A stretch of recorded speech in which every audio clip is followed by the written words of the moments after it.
Era una tarde cualquiera, o eso parecía. En un elegante restaurante del centro, los cubiertos brillaban bajo la luz dorada del atardecer. En una esquina, un hombre trajeado, de mirada cansada, bebía un jugo recién servido. A pocos metros, un niño descalzo lo observaba con ojos inquietos. De pronto, corrió hacia él, gritando con todas sus fuerzas, «¡No lo beba!». En ese instante, el destino de ambos cambió, para siempre. La luz del atardecer se filtraba a través de los ventanales del restaurante La Cúpula Dorada, bañando las mesas en tonos anaranjados y dorados. El murmullo de conversaciones elegantes se mezclaba con el tinteñar de copas y el aroma a pan recién horneado. Afuera, la ciudad vibraba con el bullicio de coches y pasos apresurados. En una mesa junto a la ventana, un hombre de unos 50 años, cabello canoso perfectamente peinado, hojeaba un documento mientras esperaba su pedido. Llevaba un reloj de oro que reflejaba destellos cada vez que movía la mano. Su rostro, aunque sereno, mostraba un rastro de preocupación profunda. Cerca de la puerta, un niño de unos 10 años, con ropa gastada y una gorra vieja, observaba con atención cada movimiento. El contraste entre ambos era tan fuerte que parecía una escena de mundos opuestos unidos por un hilo invisible. El camarero, sin saberlo, se acercaba con una bandeja y un vaso de jugo color naranja brillante. El hombre asintió con una leve sonrisa, sin imaginar que ese vaso estaba a punto de cambiarlo todo. El aroma cítrico del jugo se elevó en el aire, dulce pero intenso, mientras el vaso se colocaba suavemente sobre el mantel blanco. El millonario tomó la servilleta y, con gesto automático, la puso sobre sus piernas. El camarero se retiró, perdiéndose entre las mesas repletas de clientes. Afuera, el cielo comenzaba a teñirse de tonos púrpura y azul, presagio de una noche tranquila. El niño, desde su rincón, frunció el ceño. Algo en ese jugo no estaba bien. Había visto, minutos antes, cómo un hombre extraño en la barra vertía algo en el vaso antes de que llegara a la mesa. Su corazón latía rápido, como un tambor acelerado. Miró a su alrededor, nadie parecía notar nada. El millonario llevó el vaso hacia sus labios. Fue entonces cuando el niño decidió actuar. Se levantó de golpe, sus pasos resonando sobre el suelo de madera. Cada segundo contaba. El ruido de los cubiertos cesó por un instante, como si el ambiente mismo contuviera el aliento. El niño atravesó el salón corriendo, esquivando sillas y meseros que intentaban detenerlo. Sus pequeños pies golpeaban el suelo con fuerza, mientras su voz rompía el aire. «No lo beba». Los clientes giraron sus cabezas, sorprendidos por el grito. El millonario, confundido, detuvo el vaso a centímetros de su boca. Su ceño se frunció, sin comprender qué ocurría. El niño se plantó frente a él, respirando agitadamente con los ojos brillantes por la urgencia. «Señor, ese jugo está envenenado», dijo con un hilo de voz que aún así se escuchó en toda la sala. Un silencio pesado cubrió el lugar. El hombre miró al vaso, luego al niño, y finalmente al camarero que había regresado al escuchar el alboroto. Algo en la mirada del niño le hizo dudar, lo suficiente para no probar el líquido. Afuera, un trueno lejano anunció que la noche traería más que lluvia. El millonario dejó el vaso sobre la mesa con un gesto lento, como si cada movimiento pesara toneladas. Observó al niño con detenimiento, intentando descifrar si aquello era una broma cruel o una advertencia real. Los murmullos comenzaron a llenar el restaurante, como olas rompiendo contra una playa silenciosa. El gerente se acercó, inquieto, mientras un mesero retiraba discretamente el vaso. El niño, sin apartar la vista, señaló hacia la barra, donde un hombre de chaqueta negra había desaparecido segundos antes. «Lo vi poner algo, lo juro», dijo con firmeza. El millonario sintió un escalofrío recorrerle la espalda. Su vida, su fortuna, su imperio, todo podía haber terminado en ese instante. Afuera, la lluvia comenzó a golpear los ventanales, dibujando hilos de agua bajo la tenue luz de las farolas. Dentro, la tensión se podía cortar con un cuchillo. La lluvia caía con más fuerza, golpeando el techo de vidrio del restaurante como un tambor constante. El millonario, aún aturdido, se levantó lentamente de su asiento. El niño dio un paso atrás, sin saber si debía quedarse o huir. El gerente llamó discretamente a la policía, mientras algunos clientes se levantaban para mirar hacia la calle. Entre las sombras del exterior, se veía a un hombre correr, encapuchado, perdiéndose entre charcos y callejones. El millonario miró al niño y dijo, «Ven conmigo». Tomó su abrigo y salió bajo la lluvia, ignorando las protestas del personal. El frío los envolvió, el aire olía a tierra mojada y peligro. Cada paso que daban resonaba en las calles vacías, hasta que doblaron una esquina. Allí, una figura se movía rápido, como una sombra huyendo de la luz.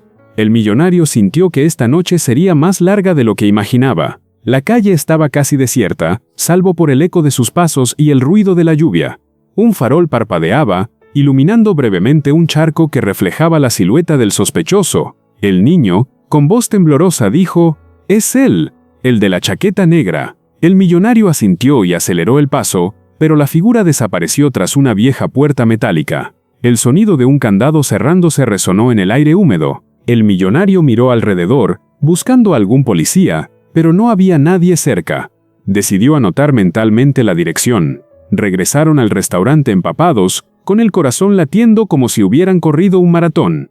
Al entrar, un par de agentes ya estaban hablando con el gerente. La mirada del millonario era seria, calculadora. Aquello no era un simple intento de envenenamiento, había algo mucho más grande detrás. En el interior del restaurante, la atmósfera se había enfriado. Los clientes hablaban en voz baja, como si temieran romper un frágil equilibrio. Los policías tomaban nota, observando el vaso de jugo sellado como prueba. El millonario relató todo lo sucedido, incluyendo la intervención del niño. Uno de los agentes, sorprendido, se agachó para mirarlo a los ojos. «¿Estás seguro de lo que viste?» El niño asintió con firmeza, su ropa aún chorreando agua. El millonario, sin pensarlo, puso una mano sobre su hombro. «Si no fuera por él, yo no estaría hablando con ustedes ahora mismo». El silencio se hizo denso otra vez. Afuera, un rayo iluminó la calle, y el trueno posterior pareció sellar un pacto invisible entre ellos dos. Esa noche, el millonario invitó al niño a cenar en la misma mesa que antes los separaba. El aroma del café recién hecho y de la carne a la parrilla llenaba el ambiente. El niño, tímido, miraba a su alrededor como si aquel lugar fuera de otro mundo. «¿Tienes familia?», preguntó el hombre. El niño bajó la mirada y negó con la cabeza. Entre sorbos y silencios comenzó a contar su historia. Había vivido en la calle desde hacía 2 años, sobreviviendo como podía, limpiando parabrisas o pidiendo monedas. El millonario lo escuchaba en silencio, sintiendo cómo algo se movía dentro de él. El reloj de oro en su muñeca parecía menos importante con cada palabra del niño. En ese instante, el hombre supo que no podía dejarlo ir. Pasada la medianoche, el millonario llevó al niño a su auto, un elegante sedán negro que brillaba bajo la lluvia. Mientras recorrían las calles mojadas, la ciudad parecía dormida, salvo por algún que otro taxi cruzando en la distancia. El hombre lo llevó a un hotel donde tenía una suite reservada para casos de reuniones de negocios. «Esta noche dormirás aquí», dijo con un tono que no admitía objeciones. El niño, incrédulo, recorrió con la mirada la alfombra gruesa, las sábanas limpias y el baño reluciente. Nunca había visto algo así. Se recostó, sintiendo por primera vez en años que estaba a salvo. El millonario, desde la puerta, lo observó cerrar los ojos. Un pensamiento lo atravesó. Quizá yo necesitaba ser salvado tanto como él. A la mañana siguiente, el aroma a pan recién horneado y café caliente llenaba la suite. El millonario estaba sentado en una mesa pequeña, revisando su teléfono. Había pasado la noche investigando discretamente al hombre de la chaqueta negra. Descubrió que se trataba de un ex socio de negocios, alguien que había perdido mucho dinero por sus decisiones y que lo culpaba de su ruina. La intención era clara: venganza. El niño, aún adormilado, se sentó a desayunar. «Hoy vamos a la policía juntos», dijo el millonario. El niño lo miró con una mezcla de orgullo y miedo. Afuera, el sol comenzaba a abrirse paso entre las nubes, como si la ciudad quisiera dejar atrás la tormenta. La comisaría estaba llena de voces, teléfonos sonando y papeles amontonados. El millonario y el niño fueron recibidos por el mismo oficial de la noche anterior. El testimonio del pequeño coincidía con las imágenes de una cámara de seguridad cercana que mostraba al hombre de la chaqueta negra manipulando el vaso. No había dudas. El oficial agradeció la valentía del niño y prometió que la justicia se encargaría del resto. El millonario, mientras firmaba unos documentos, pensaba que el dinero podía comprar muchas cosas, pero no el valor que había visto en esos ojos infantiles. Días después, en un parque iluminado por un sol suave de media tarde, el millonario y el niño caminaban juntos. Los árboles se mecían con el viento, y el aroma a pasto recién cortado llenaba el aire. «Quiero que vivas conmigo», dijo el hombre, deteniéndose. El niño lo miró, sin saber si había escuchado bien. «Tendrás un hogar y un futuro», añadió. Las lágrimas brotaron sin permiso. Por primera vez, el niño sintió que pertenecía a algún lugar. El millonario, por su parte, entendió que salvar una vida no siempre significa evitar la muerte, a veces significa darle un motivo para vivir. La vida está llena de encuentros que parecen casuales, pero no lo son. A veces, una sola decisión puede cambiar no solo nuestro destino, sino también el de alguien más. Aquel niño salvó al millonario de un trago mortal, pero el millonario salvó al niño de una vida sin rumbo. En el cruce de sus caminos, ambos encontraron lo que les faltaba. No se trató de dinero ni de poder, sino de humanidad, porque al final las mayores fortunas se miden en afecto y gratitud, y esa es la riqueza que dura para siempre.